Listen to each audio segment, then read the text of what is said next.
نحمده ونصلي على رسوله الكريم اما بعد فاعوذ بالله من الشيطان الرجيم بسم الله الرحمن الرحيم رب اشرح لي صدري ويسر لي امري واحلل عقدة من لساني يفقهوا قولي۔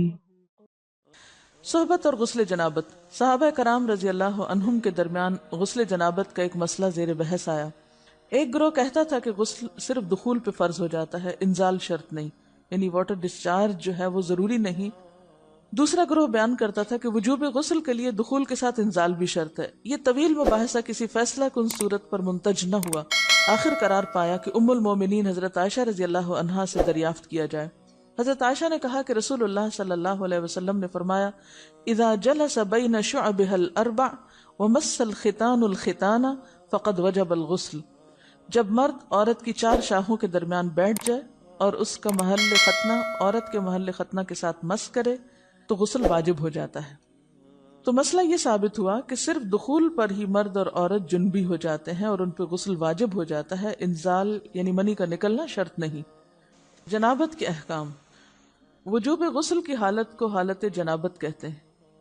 وجوب غسل یعنی جب غسل واجب ہو جاتا ہے تو اس حالت کو جنابت کہتے ہیں۔ جنابت کا لفظ جم سے، جم پہلو کو کہتے ہیں، نہیں بچنا۔ مندرجہ ذیل 4 حالتوں میں مسلمان مرد اور عورت پر غسل کرنا فرض ہو جاتا ہے۔ نمبر 1، جوش کے ساتھ منی خارج ہونے کے بعد، اس میں احتلام بھی داخل ہے، یعنی کوئی ایسا خواب آئے یا ویسے۔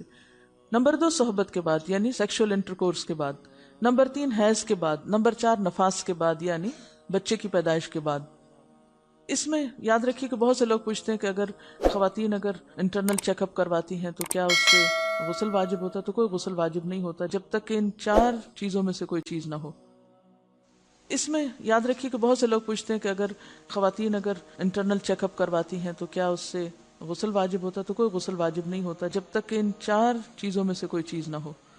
صرف منی خارج ہونے سے بات نہیں، بلکہ جوش کے ساتھ منی خارج ہونے کے بعد غسل واجب ہوتا ہے۔ رسول اللہ صلی اللہ علیہ وسلم نے فرمایا، جب تم عورت کی 4 شاخوں کے درمیان بیٹھ کر صحبت کرو تو تم پر غسل واجب ہو گیا اگرچہ منی نہ نکلے۔ آپ نے غور کیا ہوگا کہ طہارت کے مسائل بہت تفصیل کے ساتھ اور اپنے اندر بہت ڈیٹیلز رکھتے ہیں، اور بہت سے موضوعات ایسے ہیں کہ جو انسان کی ظاہری زندگی نہیں بلکہ اس کی نجی اور ذاتی زندگی سے متعلق بھی ہیں، لیکن اس طرح پبلکلی ان کو پڑھانا اور ان کو سکھانا یہ بھی ایک ضرورت ہے، کیونکہ آپ صلی اللہ علیہ وسلم نے انصار کی خواتین کی تعریف کی کہ انصار کی خواتین کتنی اچھی ہیں جنہیں حیا دین کا علم حاصل کرنے سے نہیں روکتا۔ تو سوال یہ پیدا ہوتا ہے کہ آخر اتنی تفصیلات کیوں؟ اور بعض لوگ اس کو ناپسندیدہ قرار دیتے ہیں، تو ایسا کرنا ناسمجھی کی علامت ہے۔ ہم دیکھتے ہیں کہ انسان اگر اللہ کے بتائے ہوئے طریقے کے مطابق زندگی بسر کرتا ہے تو اس میں خیر ہی خیر ہے، اور وہ صرف خیر اس کی اپنی ذات تک نہیں رہتی، بعض اوقات دوسروں کی بھلائی کا ذریعہ بھی بن جاتی۔ عورت کو بھی احتلام ہوتا ہے۔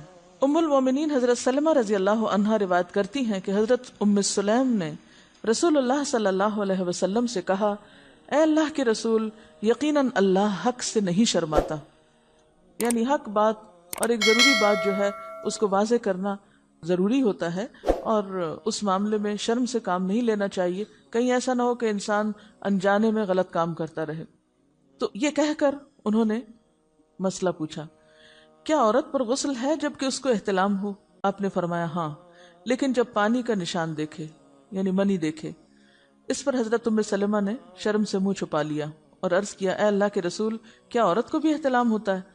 آپ نے فرمایا ہاں ہوتا ہے، تیرا داہنا ہاتھ خاک آلود ہو، یعنی یہ ایک پیار کی ڈانٹ تھی۔ اور اس میں ہو سکتا ہے کہ مزاج کا فرق ہو، بعض خواتین کے ساتھ ایسا نہ ہو اور بعض کے ساتھ ایسا ہو، لیکن اس میں جو اصل چیز ہے وہ ایکسیسو واٹر ڈسچارج ہے۔ اس میں کہیں ایسا نہ ہو کہ لیکوریا وغیرہ کے ساتھ اس کو ریلیٹ کر دیا جائے، دونوں چیزوں میں فرق ہے۔ اور احتلام جو ہے وہ سوتے وقت ہوتا ہے، یعنی سو کر اٹھنے پر اگر انسان اپنے کپڑوں پر زیادہ ڈسچارج دیکھے، خواہ کوئی خواب یا کوئی فیلنگ یاد نہ بھی ہو، تو پھر غسل کرنا ضروری۔ معلوم ہوا کہ عورت یا مرد نیند سے اٹھ کر اگر تری یعنی نشان منی دیکھیں تو یہ احتلام کی علامت ہے، لہٰذا ان پر غسل کرنا فرض ہو جاتا ہے۔ اور اگر احتلام کی کیفیت انہیں یاد ہو لیکن نشان نہ پائیں، یعنی خواب یاد ہے لیکن کوئی سامنے علامت نہیں، تو غسل فرض نہیں ہوگا۔ ایسی صورت میں شک کی ضرورت نہیں ہے کہ نہیں میں نے خواب دیکھا اور مجھے خواب بالکل صحیح یاد ہے تو مجھے نہانا چاہیے، نہیں، محض خواب پر نہیں نہایا جائے گا جب تک کہ فزیکلی کوئی ایسی چیز سامنے دیکھی نہ جائے۔ حضرت ام سلمہ روایت کرتی ہیں کہ میں نے کہا، اے اللہ کے رسول صلی اللہ علیہ وسلم، میں اپنے سر کے بال خوب مضبوط گوندتی ہوں، کیا میں انہیں غسل جنابت کے وقت کھولا کروں؟ آپ نے فرمایا، ان کا کھولنا ضروری نہیں، تیرے لیے یہی کافی ہے کہ 3 لپ پانی اپنے سر پر ڈالے، پھر اپنے سارے بدن پر پانی بہائے، پس تو پاک ہو جائے گی۔ یعنی بالوں کی جڑیں بھیگنا، سکن بھیگنا ضروری ہے، سارے بال کھولنا ضروری نہیں ہے۔ جنبی کے بالوں کا مسئلہ، حضرت عائشہ کو خبر ملی کہ حضرت عبداللہ ابن عمرو عورتوں کو غسل جنابت کے لیے بال کھولنے کا حکم دیتے ہیں۔ فرمانے لگی، ابن عمرو پر تعجب ہے، انہوں نے عورتوں کو تکلیف میں ڈال دیا، وہ انہیں سر منڈوانے کا حکم کیوں نہیں دے دیتے؟ یہ حضرت عائشہ کی ڈانٹ تھی، یعنی وہ یہ تو کہہ رہے کہ عورتیں بال کھول کھول کے نہائیں، تو وہ پھر سیدھا یہی کہیں کہ عورتیں بال منڈوا لیں۔ میں اور رسول اللہ صلی اللہ علیہ وسلم ایک ہی برتن میں غسل کرتے، اور میں اپنے بال کھولے بغیر سر پر 3 چلو سے زیادہ پانی نہیں ڈالتی تھی۔ معلوم ہوا کہ غسل جنابت کے لیے بال کھولنے کی ضرورت نہیں، مگر یہ حکم صرف غسل جنابت کا ہے، غسل حیض کے لیے بالوں کا کھولنا ضروری ہے، کیونکہ وہ مہینے میں ایک دفعہ ہے۔ حضرت عائشہ سے روایت ہے کہ انہیں رسول اللہ صلی اللہ علیہ وسلم نے غسل حیض کے لیے فرمایا، اپنے بال کھولو اور غسل کرو۔ اس میں آپ دیکھیے کہ دونوں چیزوں میں فرق کیوں ہے، دونوں کی نوعیت فرق ہے، اور حیض جو ہے وہ ایک نجاست کی کیفیت بھی ہے نا، قل ہو اذی، تو اس کے بعد نہانا اور نہا کر خوشبو لگانا خاص طور پر اس کا سارا حکم آتا ہے، لیکن غسل جنابت میں نجاست کی وہ کیفیت نہیں ہے، یعنی حیض کا خون اور منی جو ہے ان دونوں کے حکم میں بھی فرق ہے۔